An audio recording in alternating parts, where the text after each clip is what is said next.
ಭಾರತದಲ್ಲಿರುವ ಸಾಂಬಾರು ಪದಾರ್ಥಗಳನ್ನು ತನ್ನ ದೇಶಕ್ಕೆ ಕೊಂಡೊಯ್ಯಲೇಬೇಕು ಅನ್ನುವಂಥ ಒಂದು ನಿಲುವನ್ನು ಹೊಂದಿದಂತ ಕ್ರಿಸ್ಟೋಫರ್ ಕೊಲಂಬಸ್ 1492ರಲ್ಲಿ ಇಂಡಿಯಾವನ್ನ ಕಂಡಿಡಿದೆ ಎನ್ನುವಂತ ಒಂದು ಸಂತೋಷದಿಂದ ಹೆಜ್ಜೆ ಹಾಕಿದ್ದು ಅಮೆರಿಕ.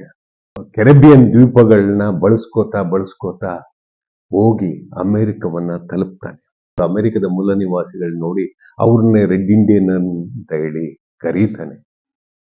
ಇಂತಹ ಕೊಲಂಬಸ್ ಕಂಡುಹಿಡಿದಂತಹ ದೇಶ 1776 ಜುಲೈ 4ರಂದು ಸ್ವಾತಂತ್ರ್ಯವಾಗ್ತದೆ. ಸ್ವತಂತ್ರ ಆದಂಥದ್ದು ಅಮೆರಿಕ ಬಹಳಷ್ಟು ವಲಸಿಗರನ್ನ ಹೊತ್ಕೊಂಡು ಬರುತ್ತೆ. ಆ ದೇಶ ಸಮೃದ್ಧಿಯತ್ತ, ಆ ದೇಶ ಸ್ವಾಭಿಮಾನದತ್ತ, ಸೇದ ರಾಜಕೀಯ ಸ್ಥಿರತೆ, ಆ ದೇಶ ಅತ್ಯುನ್ನತ ರಾಜಕೀಯ ತಜ್ಞರಿಂದ ಸೃಷ್ಟಿಯಾಗ್ತಾ ಬರುತ್ತೆ. ಮಾರ್ಟಿನ್ ಲೂಥರ್ ಕಿಂಗ್ ಅಮೆರಿಕದ ಗಾಂಧಿ ಆಗ್ತಾನೆ. ಆದ್ರೆ ಪ್ಯಾರಿಸಿನ ಒಪ್ಪಂದವು ಆದ ನಂತರ 1783ರ ನಂತರ ಅಮೆರಿಕ ಮುಕ್ತವಾಗಿ ವಿಚಾರಪೂರ್ವಕವಾಗಿ ಎಲ್ಲರನ್ನೂ ಒಳಗೊಳ್ಳುವ ದೇಶವಾಗಿ ಪರಿವರ್ತನೆ ಆಗುತ್ತೆ. ಬಹಳಷ್ಟು ಅವರ ನಕ್ಷತ್ರದ ಬಾವುಟದಲ್ಲಿ ಭರವಸೆ ಮತ್ತು ವಲಸಿಗರ ಬಗ್ಗೆ ಇರುವ ನಂಬಿಕೆಗಳನ್ನ ಎತ್ತಿ ಹಿಡಿಯುವಂತ ಒಂದು ಪ್ರಕ್ರಿಯೆಗೆ ಚಾಲನೆ ಕೊಡ್ತದೆ. ದ ಸ್ಟ್ರಾಂಗ್ ಸ್ಲ್ಯಾಂಗ್ ಬ್ಯಾನರ್ ಅನ್ನುವಂತ ಅವರ ರಾಷ್ಟ್ರಧ್ವಜ ಮತ್ತು ರಾಷ್ಟ್ರಗೀತೆ ಎಲ್ಲರನ್ನ ಸೆಳೆಯುವಂತಹ ಪ್ರಕ್ರಿಯೆಯೇ ಆಗಿದೆ. ಇಂತಹ ಒಂದು ದೇಶ ಬಹಳಷ್ಟು ಪ್ರೀತಿಪೂರ್ವಕವಾದಂಥ, ಬಹಳಷ್ಟು ವಿಚಾರಪೂರ್ವಕವಾದಂಥ, ಬಹಳಷ್ಟು ಶಕ್ತಿಪೂರ್ವಕವಾದಂತಹ ಅಂಶಗಳನ್ನ ನಾವು ನೋಡುತ್ತಲೇ ಬಂದಿದ್ದೇವೆ. ಇತ್ತೀಚೆಗೆ ಭಾರತದ ವಲಸಿಗರನ್ನ ವಾಪಸ್ ಕಳಿಸುವುದ್ರ ಮೂಲಕವಾಗಿ ತಾನು ಏನೋ ಗೆದ್ದೆ ಎನ್ನುವ ರೀತಿಯಲ್ಲಿ ಅಮೆರಿಕ ಬೀಳ್ತಾ ಇದೆ.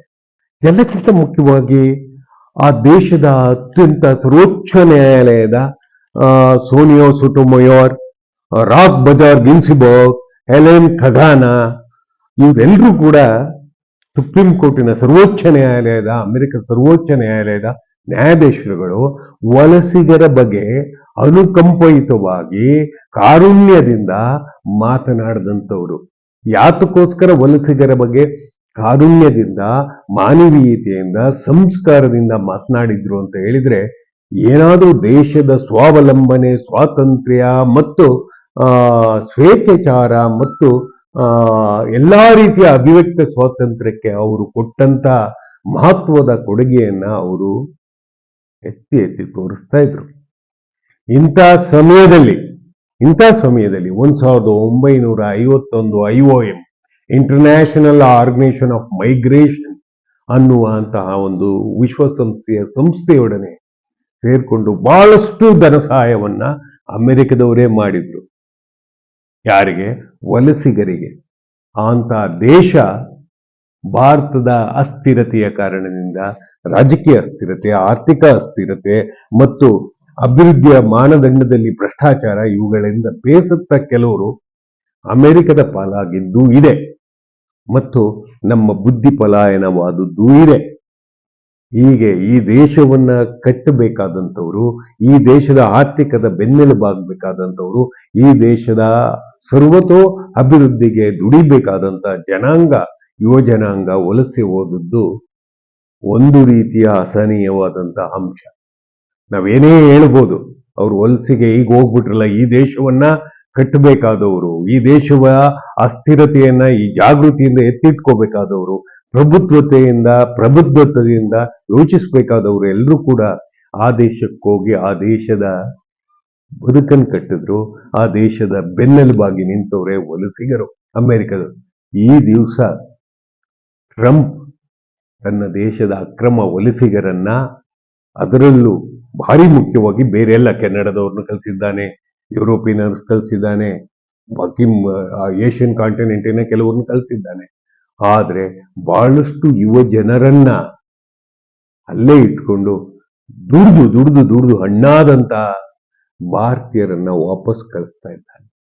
ಸ್ವೇಚ್ಛಾಚಾರ ಮತ್ತು ಎಲ್ಲಾ ರೀತಿಯ ಅಭಿವ್ಯಕ್ತ ಸ್ವಾತಂತ್ರ್ಯಕ್ಕೆ ಅವರು ಕೊಟ್ಟಂತ ಮಹತ್ವದ ಕೊಡುಗೆಯನ್ನ ಅವರು ಎತ್ತಿ ಎತ್ತಿ ತೋರಿಸ್ತಾ ಇದ್ರು.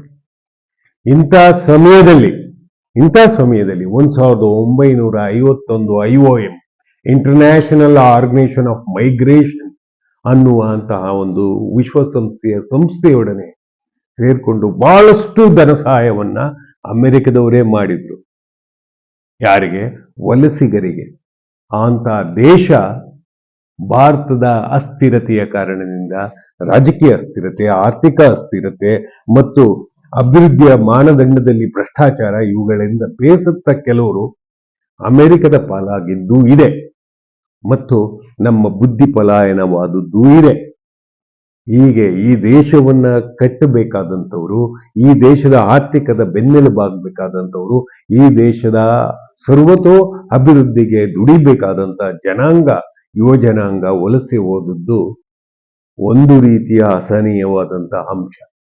ನಾವೇನೇ ಹೇಳ್ಬೋದು, ಅವ್ರು ವಲಸೆಗೆ ಈಗ ಹೋಗ್ಬಿಟ್ರಲ್ಲ, ಈ ದೇಶವನ್ನ ಕಟ್ಟಬೇಕಾದವರು, ಈ ದೇಶದ ಅಸ್ಥಿರತೆಯನ್ನ ಈ ಜಾಗೃತಿಯಿಂದ ಎತ್ತಿಟ್ಕೋಬೇಕಾದವರು, ಪ್ರಬುದ್ಧತೆಯಿಂದ ಯೋಚಿಸಬೇಕಾದವರು ಎಲ್ಲರೂ ಕೂಡ ಆ ದೇಶಕ್ಕೆ ಹೋಗಿ ಆ ದೇಶದ ಬದುಕನ್ನು ಕಟ್ಟಿದ್ರು. ಆ ದೇಶದ ಬೆನ್ನೆಲುಬಾಗಿ ನಿಂತವರೇ ವಲಸಿಗರು, ಅಮೆರಿಕದ. ಈ ದಿವಸ ಟ್ರಂಪ್ ತನ್ನ ದೇಶದ ಅಕ್ರಮ ವಲಸಿಗರನ್ನ, ಅದರಲ್ಲೂ ಭಾರಿ ಮುಖ್ಯವಾಗಿ ಬೇರೆ ಎಲ್ಲ ಕೆನಡಾದವ್ರನ್ನ ಕಳಿಸಿದ್ದಾನೆ, ಯುರೋಪಿಯನ್ಸ್ ಕಳಿಸಿದ್ದಾನೆ, ಬಾಕಿ ಏಷ್ಯನ್ ಕಾಂಟಿನೆಂಟಿನ ಕೆಲವರನ್ನು ಕಳಿಸಿದ್ದಾನೆ.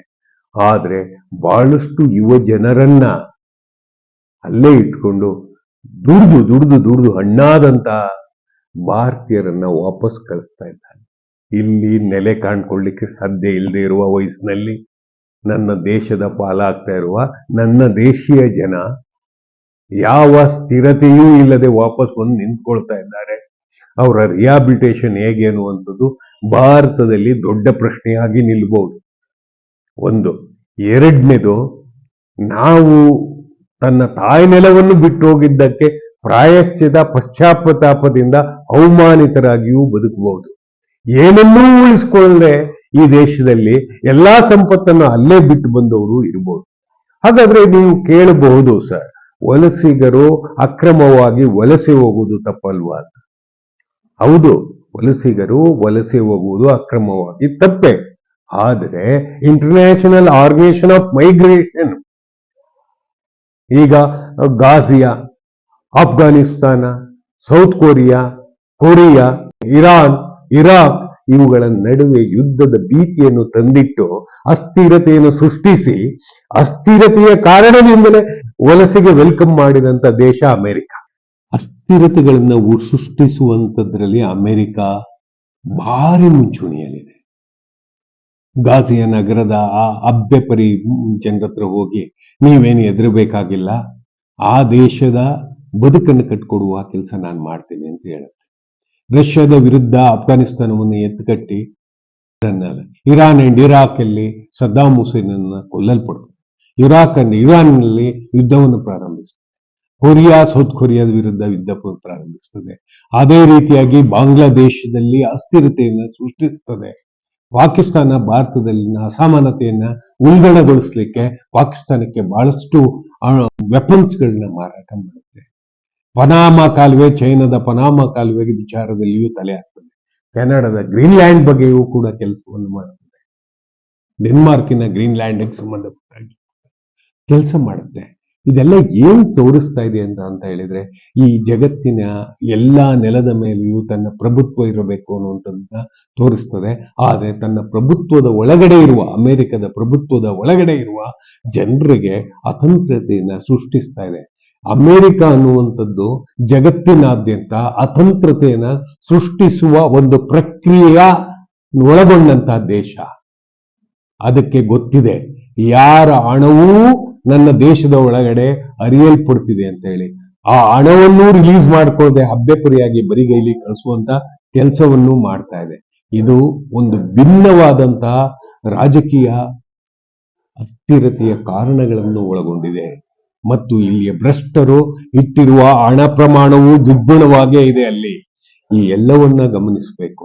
ಯಾಕೆ ಅಂತ ಹೇಳಿದ್ರೆ, ಪ್ರತಿ ದೇಶವೂ ಕೂಡ ಸಮಾಧಾನವಾಗಿ ಇರ್ಲಿಕ್ಕೆ ಈ ದೇಶ ಬಿಡಲ್ಲ. ಮತ್ತು ತನ್ನ ಹುಟ್ಟು ಕಾರಣದಿಂದ, ಜನ್ಮವನ್ನು ಪಡೆದ ಕಾರಣದಿಂದ ಅಲ್ಲಿರುವ ಜನರಿಗೂ ಅಸಮಾಧಾನವನ್ನು ಸೃಷ್ಟಿಸುತ್ತಿದೆ. ಈ ಅಮೆರಿಕವೇ ಹೀಗೆ ಬರೀ ಆತಂಕ, ಅಭದ್ರತೆ, ಅಸಹನೆ ಮತ್ತು ಪರಸ್ಪರರ ಮೇಲೆ ಎತ್ಕಟ್ತಾ ತನ್ನ ಬೇಳೆಕಾಳನ್ನ ಬೇಯಿಸಿಕೊಳ್ಳುವ ಪ್ರಕ್ರಿಯೆಯಲ್ಲಿದೆ. ಇದನ್ನ ನನ್ನ ದೇಶವಾಸಿಗಳು ಸರಿಯಾಗಿ ಅಧ್ಯಯನ ಮಾಡಬೇಕು, ಸಮರ್ಪಕವಾಗಿ ಅಧ್ಯಯನ ಮಾಡಬೇಕು. ಆಗ ಮಾತ್ರ ಒಂದು ಒಲವು ಸೃಷ್ಟಿಸಲಿಕ್ಕೆ ಸಾಧ್ಯ. ಇಲ್ಲ ಅಂತ ಹೇಳಿದ್ರೆ ನಿಮ್ಮ ಯೌವನವು ಹಿಂಡಿ ಹೋದ ರೀತಿಯಲ್ಲಿ ಹಿಂಡಿ ಹೋಗ್ತಾ ಇದೆ. ಆ ಹಿಂಡುವಿಕೆಯಿಂದ ನಿಮ್ಮನ್ನ ಹೊರದೂಡಲ್ಪಡ್ತದೆ ಅನ್ನುವಂಥದ್ದನ್ನ ನೀವು ಜ್ಞಾಪಿಸ್ಕೊಳ್ಳಿ. ಯಾಕೆ ಅಂತ ಹೇಳಿದ್ರೆ ಈ ಅಸಮಾನತೆ, ಈ ಅಸಹನೀಯತೆ, ಈ ಅಸ್ಥಿರತೆ ನಿಮ್ಮ ಜೀವನದಲ್ಲಿ, ವೈಯಕ್ತಿಕ ಜೀವನದಲ್ಲಿ ನಡೆಯುವಂತ ಘಟನೆಯನ್ನ ನಾನು ಧಿಕ್ಕರಿಸ್ತೇನೆ. ಇದನ್ನ ನಾವು ಯೋಚಿಸ್ಬೇಕು. ತಾನೇ ಯುದ್ಧ ರೀತಿಗಳನ್ನ ಅನುಸರಿಸೋದು, ತಾನೇ ಅಸ್ಥಿರತೆಯನ್ನು ಸೃಷ್ಟಿಸುವಂಥದ್ದು, ತಾನೇ ಬಲಢ್ಯವಾಗಿ ಬೇರೊಂದು ದೇಶ ಇರದಾಗೆ ನೋಡಿಕೊಂಡು ಆಮೇಲೆ ನಾನು ಸ್ಥಿರವಾಗಿ ಜವಾಬ್ದಾರಿಯುತವಾದ ಸರ್ಕಾರವನ್ನ ಕೊಡಬಲ್ಲೆವು ಅನ್ನೋ ರೀತಿಯಲ್ಲಿ ವರ್ತಿಸಿ ಅಲ್ಲಿಯ ಜನಾಂಗವನ್ನ ವಲಸಿಗರ ಅನ್ನು ಸೆಳ್ಕೊಂಡು ನಂತರ ಓಡಿಸುವ ಪ್ರಕ್ರಿಯೆ ಇದೆಯಲ್ಲ, ಇದು ನಾವು ಪ್ರಶ್ನಿಸಬೇಕಾದಂತ ಭಾರಿ ಮುಖ್ಯವಾದಂತ ಅಂಶ. ಮಾನವ ಹಕ್ಕುಗಳ ಬಗ್ಗೆ ಅಂತಾರಾಷ್ಟ್ರೀಯ ಮಾನವ ಹಕ್ಕುಗಳ ಅಮ್ನೆಸ್ಟಿ ಇಂಟರ್ನ್ಯಾಷನಲ್ ತಂದಂತವರು ಈಗ ಮಾನವ ಹಕ್ಕುಗಳ ಉಲ್ಲಂಘನೆ ಬಗ್ಗೆ ಮಾತನಾಡ್ತಿದ್ದಾರೆ. ತಮ್ಮ ದೇಶವಾಸಿಗಳನ್ನ ಬದುಕು ಕಟ್ಟಿಕೊಳ್ಳಲು ಬಂದಂತವರನ್ನ ನಿರ್ದಾಕ್ಷಿಣ್ಯವಾಗಿ ಹೊರಚೆಲ್ಲುವುದರ ಮೂಲಕವಾಗಿ ಅದು ಏನು, ತಮ್ಮ ಯೌವನವನ್ನೆಲ್ಲ ಹೀರ್ಕೊಂಡ್ಬಿಡ್ತಾರೆ. ತಮ್ಮ ಯೌವನವನ್ನೆಲ್ಲ ಹೀರ್ಕೊಂಡ ನಂತರ ಕಳಿಸುವಂತ ಪ್ರಕ್ರಿಯೆ ಇದು ಅಸಹನೀಯವಾದಂತಹ ಒಂದು ಪರಿಸ್ಥಿತಿ. ಯಾಕೆಂತ ಹೇಳಿದ್ರೆ ಇದು ಯಾವುದೇ ದೇಶಕ್ಕೆ ಬರಬೇಕಾದಂತಹ ಒಂದು ಅಂಶ. ಏನಂತ ಹೇಳಿದ್ರೆ ತುಂಬಾ ಅವಮಾನಿತವಾಗುವಂತ ಒಂದು ವಿಚಾರವಿಲ್ಲದಂತಹ ನಡೆ ಇದು. ಯಾಕೆಂತಂದ್ರೆ ಅಂತಾರಾಷ್ಟ್ರೀಯ ಮಟ್ಟದಲ್ಲಿನ ಎಲ್ಲಾ ದೇಶಗಳ ಅಸ್ಥಿರತೆಯನ್ನು ಸೃಷ್ಟಿಸೋದು, ಅಸ್ಥಿರತೆಯ ಆಧಾರದ ಮೇಲೆ ಅಮೆರಿಕಕ್ಕೆ ವೆಲ್ಕಮ್ ಮಾಡೋದು, ನಂತರ ಅವರನ್ನ ಬಟ್ಟೆ ಕಟ್ಟಿ ಕಾಡಕ್ ಬಿಟ್ಬಿಡುವಂತ ಪ್ರಕ್ರಿಯೆಯಲ್ಲಿ ಟ್ರಂಪ್ ಅವರಿದ್ದಾರೆ. ಇದೊಂದು ಅಕ್ಷಮ್ಯ. ಅವರೂ ಕೂಡ ಮೂಲದಲ್ಲಿ ಬ್ರಿಟಿಷ್ ಇಂದ ವಲಸೆ ಬಂದಂತ ವ್ಯಕ್ತಿ, ಅವರ ಪೂರ್ವಿಕರು. ಅದನ್ನ ಅವರು ಪರಿಗಣಿಸಬೇಕು. ಅಮೆರಿಕ ತನ್ನ ಮೂಲ ನೆಲೆಯಾದ, ತನ್ನ ಮೂಲ ನಿವಾಸಿಗಳಿಗೆ ಯಾವತ್ತೂ ಬಿಟ್ಟುಕೊಡ್ಲಿಲ್ಲ. ಅವರ ಸಾಕ್ಷರತೆಯನ್ನಾಗಲಿ, ಅವರ ಸಂಸ್ಕಾರವನ್ನಾಗಲಿ, ಅವರ ಸಂಸ್ಕೃತಿಯನ್ನಾಗಲಿ, ಅವರ ವಿಚಾರಧಾರೆಗಳನ್ನಾಗಲಿ ಎಂದೂ ಕೂಡ ಅವರು ಅದನ್ನ ಬೆಂಬಲಿಸಲಿಲ್ಲ. ಇದೊಂದು ರೀತಿಯಾಗಿಯೂ ಯೋಚನೆ ಮಾಡೋದಾದ್ರೆ ಅಮೆರಿಕನ್ಸು ಅನ್ನುವಂಥದ್ದೇ ವಲಸಿಗರಿಂದ ಸೃಷ್ಟಿಯಾದಂತಹ ದೇಶವಾಗಿದೆ. ಈ ಎಲ್ಲವನ್ನು ಗಮನಿಸ್ತಾ ಬಂದಾಗ ಬಹಳಷ್ಟು ನ್ಯಾಯಪರವಾದಂಥದ್ದು ಜಡ್ಜ್ಗಳನ್ನ ನಾವು ನೋಡಿದ್ದೇವೆ. ನನ್ನ ದೇಶದಲ್ಲಿ ನೀನು ಅನಾಥನಾಗಿದ್ಯಾ, ನಿನ್ಗೊಂದು ತುಂಡು ಬ್ರೆಡ್ ಸಿಗ್ಲಿಲ್ವಾ, ಎಲ್ಲೂ ಹೋಗಿ ಹೇಳ್ಬೇಡ, ಮೊದಲು ನಾನು ದುಡ್ಡು ಕೊಡ್ತೇನೆ ಅಂತ ನ್ಯಾಯಾಧೀಶರು ಹೇಳಿ ಅವನ ಹೊಟ್ಟೆ ತುಂಬಿಸಿದಂತ ಉದಾಹರಣೆಗಳು ಬಹಳಷ್ಟಿವೆ ಅಮೆರಿಕದಲ್ಲಿ. ಅಂತ ಕರುಣಾಮಯಿ ನ್ಯಾಯಾಧೀಶರು ಇದ್ದಾರೆ. ಆದ್ರೆ ಸರ್ವೋಚ್ಚ ನ್ಯಾಯಾಲಯದ ನ್ಯಾಯಾಧೀಶ ಅಮೆರಿಕದ್ದು ಜಾನ್ ರಾಬರ್ಟ್ಸ್ ಯಾರಿದ್ದಾರೆ, ಅವನು ಸರ್ಕಾರದ ಘನ ಕಾರ್ಯಗಳನ್ನು ಎತ್ತಿ ಹಿಡಿಯುವ ಪ್ರಕ್ರಿಯೆಯಲ್ಲಿ ತೊಡಕೊಂಡಿದ್ದಾರೆ. ಇದೊಂದು ತಪ್ಪು ಅಥವಾ ಸರಿ ಅನ್ನೋದಕ್ಕಿಂತ ಹೆಚ್ಚಾಗಿ ಇದೊಂದು ನ್ಯಾಯಿಕ ಪ್ರಕ್ರಿಯೆ ಅಂತಾನೆ ಭಾವಿಸೋಣ. ಆದ್ರೆ ಇಲ್ಲಿ ಮಾನವರ ನಡುವೆ ಕಲಕುವಂತ ಪ್ರಕ್ರಿಯೆ, ಮಾನವೀಯತೆಯನ್ನು ಕಲಕುವ ಪ್ರಕ್ರಿಯೆ ಸೃಷ್ಟಿ ಆಗ್ತಾ ಇರೋದೊಂದು ಅಸಹನೀಯ. ಈಗಲಾದ್ರೂ ಹೇಳ್ತೇವೆ,